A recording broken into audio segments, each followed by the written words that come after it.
Hi guys! So, ayan, kakauwi lang namin. Nanggaling kasi kami ng vet. Share lang namin yung experience namin dito kasi first time namin magpakapon. Ay, kinapon ako. Charing. Hindi. First time namin ipakapon yung pusa namin sa parang sa barangay health Keme, ganon. Health center yata, parang ganon. City vet ba yun? Basta yung tawag doon. Basta yung binibigyan natin ng tax, ganon. Charing. Hindi, joke lang.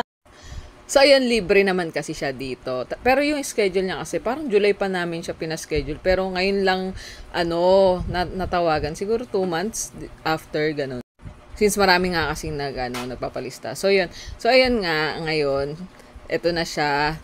Parang nandun kami ng mga 9 a.m. Tapos, hindi ko alam, mga ganong oras din siya yata tinurukan, mga 9:30, ganyan. Alam niyo yung feeling, guys, na para kang may iniintay na na nanganak, ganon, charing.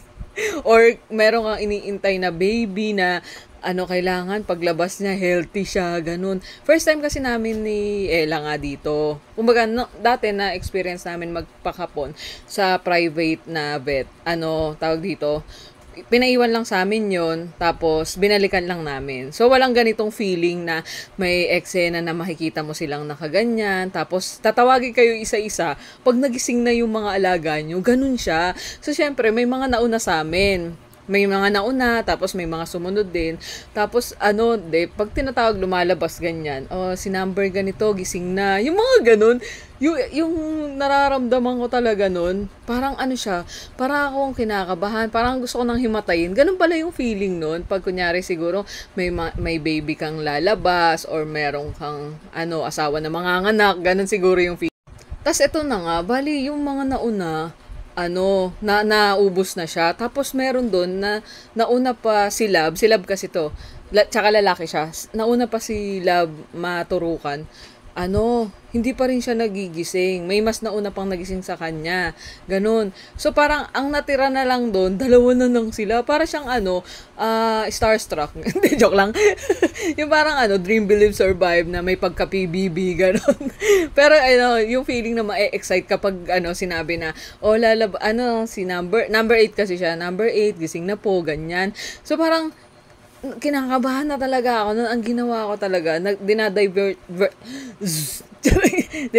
ko na lang yung attention ko doon sa paglalaro. Naglaro na lang ako. Kasi ang tagal talaga sa amin. Ang dami nang nauna, ganyan. Tapos tinitingnan namin, sinisilip namin kung humihinga pa, ganyan. Tapos, nung naglalaro ako, nasa game pa ako, ML. Alam nyo naman, di ba, pag nasa ML ka, pag nasa rank ka, syempre, hindi pwedeng iwan basta-basta sa mga naglalaro, may AFK ka.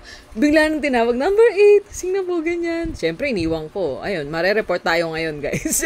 Pero syempre, yung feeling na, uy, nagising na si Bebe Love, ganyan. So, ayun, kinuha na namin siya. Yun nga lang, naihi siya, ganyan. Tapos umuwi kami ng mapanghi, ganun. Pero ngayon, nagre-recover naman na siya.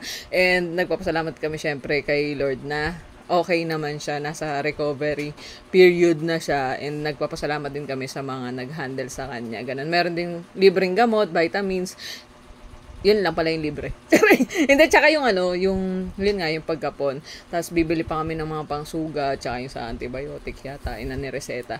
So, yun lang. Alam nyo, okay yung experience nakakakaba. Kung tatanong nyo kung uulit pa ba kami, oo, uulit pa kami. Gusto pa namin kabahan lalo De, joke lang, yun lang. Tapos may naalala pa ako na naging challenge din sa amin habang hinihintay namin sila. Yung mga kasabay namin, kwentuhan tungkol sa mga natetegi, pag nakapon, ganyan. Yung iba, may mga iba kasi hindi nakaka-survive Yung iba kasi, hindi na nagigising Kasi doon nila nalalaman, di pala healthy yung Alam mo yun, yung parang ikaw kinakabahan ka, first time mo doon, lalo kang kakabahan. Parang gusto mo na ang pagsasampal. Hindi, joke lang. Yun lang, bye.